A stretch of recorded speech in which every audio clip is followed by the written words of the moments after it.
Bonjour à vous tous qui êtes là avec nous aujourd'hui et que nous avons la joie d'accueillir. Alors parents, animateurs, peut-être le vicaire forain de l'espace missionnaire, Arnaud. Mais nous sommes vraiment heureux de vous retrouver. Exactement. Moi, je suis prêtre du diocèse de Reims. Et moi, je suis responsable du service de la pastorale des 12-18 ans. Mais qu'est-ce que c'est donc que cette pastorale des 12-18 ans? Ah voilà, la pastorale des 12-18 ans, tout simplement, tout ce qui concerne les jeunes entre 12 et 18 ans, l'aumônerie, les scouts, le MEJ, les pèlerinages à Lourdes, Thésée, et plein d'autres choses que vous pourrez découvrir sur notre magnifique application Pasto 12-18. Aujourd'hui, pour cette première vidéo d'introduction, nous allons vous présenter la mission de l'animateur ou de l'animatrice en aumônerie. En quoi consiste donc cette mission? Il s'agit d'abord de transmettre la bonne nouvelle du Christ. Et pour cela, il nous faut faire résonner la parole de Dieu. Je fais résonner la parole, je fais résonner la parole. Pourquoi tu fais ça? Ben, je fais ce que t'as dit, je fais résonner la parole. Pas vu qu'une clochette, enfin. Oh. Mais non, faire résonner la parole, faire sonner, résonner, ça se dit en grec katécho. Katécho qui a donné notre mot catéchèse, catéchisme. La catéchèse, le catéchisme, c'est de faire résonner comme un écho la parole de Dieu dans notre vie. La première mission de l'animateur ou de l'animatrice n'est donc pas de savoir des choses, mais plutôt de vouloir partager son expérience. Cependant, il est nécessaire de réfléchir et de déployer une certaine forme d'intelligence, l'intelligence de la foi. Mais qu'est-ce que tu fais avec tous ces livres? Eh bien, j'ai tout pris. Il y a la Bible, les témoignages, des histoires sur les saints. Ah ben là, moi je suis au taquet. J'ai tout ce qu'il faut pour être intelligent, pour tout savoir sur la foi. Mais tu n'as pas besoin de tout ça. Il faut simplement témoigner d'une expérience. Elle pouvait pas le dire avant, quand je pense que je me suis trimballé tout ça depuis tout à l'heure et que c'est lourd et que j'en ai marre, ça pèse une tonne. Et oui, l'intelligence de la foi, c'est raisonner à la parole de Dieu, c'est-à-dire avec notre raison. Les jeunes sont curieux, même si parfois on n'est pas sûr qu'ils comprennent. Et ils cherchent à comprendre souvent. Tant qu'ils n'ont pas compris, ils ne peuvent pas adhérer au message. L'animateur doit donc se renseigner pour pouvoir répondre de manière claire. De même, il est préférable de renvoyer la question à plus tard quand on n'est pas sûr de la réponse. Exactement. Car être animateur, c'est d'abord être témoin d'une expérience, c'est-à-dire faire résonner la parole de Dieu dans ma vie. Chacun d'entre nous, nous avons fait une expérience de Dieu dans notre vie. L'animateur, l'animatrice d'un groupe de jeunes, en les accompagnant, découvre comment Dieu travaille son cœur et leur cœur. C'est les deux, il ne faut pas oublier le va-et-vient.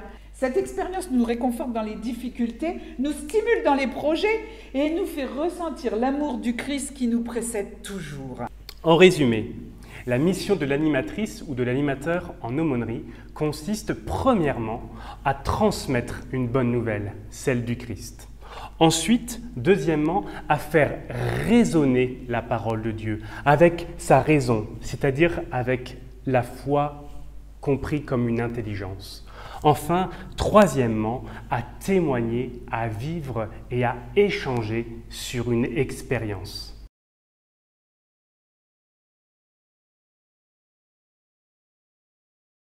Dominique.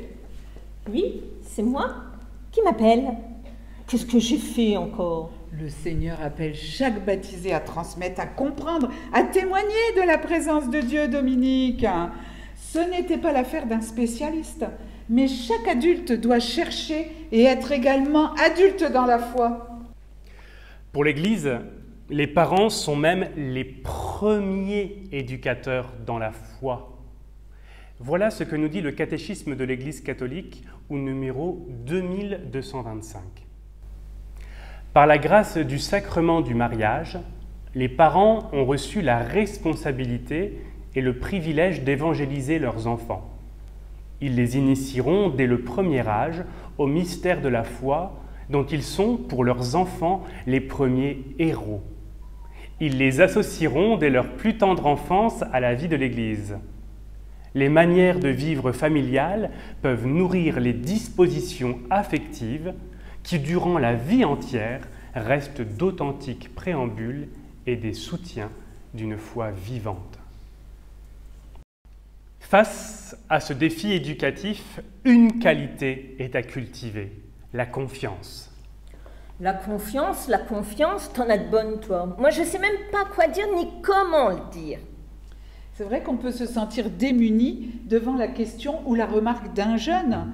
Mais nous ne sommes pas seuls quand nous agissons pour témoigner de la parole de Dieu. Le Christ lui-même nous donne ce conseil, comme à ses apôtres d'ailleurs. Ne vous souciez pas de ce que vous aurez à dire, ce que vous aurez à dire vous sera donné à l'heure même. C'est dans Saint Matthieu. Nous avons parlé de confiance, mais il faut également peut-être d'autres qualités pour l'animateur et l'animatrice. Alors là, des qualités, moi j'en ai. Je suis sympa, je suis rigolote et en plus, je sais faire les desserts. C'est vrai que ça peut être utile. Cependant, ce n'est pas ce genre de qualité à laquelle je pensais. Le pape François, dans l'exhortation Christus Vivit, cite ce que les jeunes participants au synode des évêques ont désiré concernant la mission de l'animateur ou de l'animatrice en aumônerie. Là, accrochez-vous. Les qualités d'un tel accompagnateur incluent qu'il soit chrétien, fidèle et engagé dans l'Église et le monde, qui cherche constamment la sainteté, quelqu'un en qui l'on peut avoir confiance, qui ne juge pas, qui écoute activement les besoins des jeunes et y répond avec bienveillance. Quelqu'un qui aime profondément avec conscience, qui reconnaît ses limites et comprend les joies et les peines d'un chemin de vie spirituelle. Ils ajoutent que les accompagnateurs ne devraient pas conduire les jeunes comme s'ils étaient des sujets passifs, mais marcher avec eux en leur permettant d'être acteurs de leur cheminement. Ils devraient respecter la liberté des jeunes qu'ils rencontrent sur leur chemin de discernement et les équiper pour discerner en leur donnant des outils utiles pour avancer. Un accompagnateur devrait profondément croire à la capacité du jeune à participer à la vie de l'Église. Il devrait semer la semence de la foi dans la terre des jeunes sans attendre de voir immédiatement les fruits du travail de l'Esprit Saint. Ce portrait pourrait nous sembler idyllique, Arnaud. Mais c'est plutôt pour stimuler notre désir, tu vois. Outre la confiance en Dieu, en soi, en l'autre, l'animateur doit malgré tout cultiver le désir de partager. Partager quoi? Sa foi, sa joie, sa vie. Faire preuve de pédagogie. Ah, ça, c'est important, la pédagogie. Par exemple, en se demandant tout simplement comment Jésus aurait fait dans cette situation. Rappelez-vous enfin que vous n'êtes pas seul. Il y a des supports pédagogiques pour vous soutenir dans la préparation des rencontres. Il y a d'autres animateurs et animatrices sur votre espace missionnaire. Il y a votre prêtre ainsi que le service diocésain. Enfin, il y aura toute une série de vidéos qui pourront vous aider, seul ou en équipe, à découvrir et à approfondir un peu plus votre mission d'animateur ou d'animatrice en aumônerie. Il est temps maintenant de vous donner quelques clés pour savoir si vous êtes prêt à vous lancer. On va vous proposer un petit parcours biblique à partir de 3 passages de l'Ancien et du Nouveau Testament.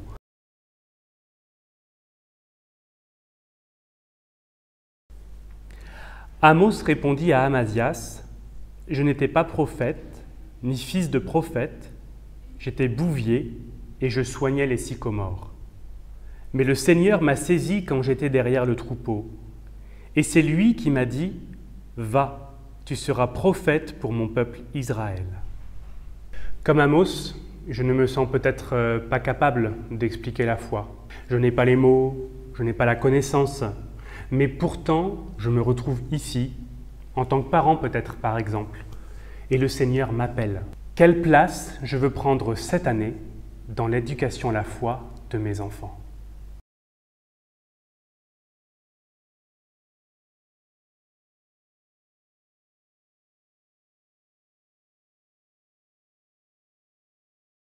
De l'Évangile de Luc.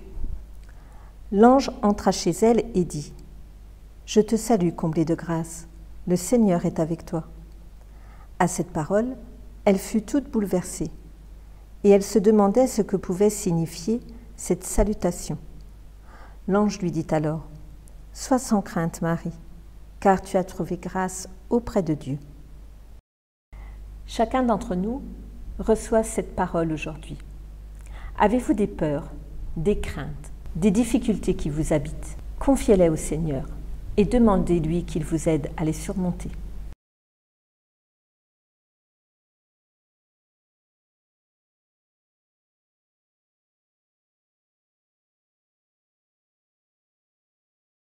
De l'évangile de Saint Jean au chapitre 25, le verset 15.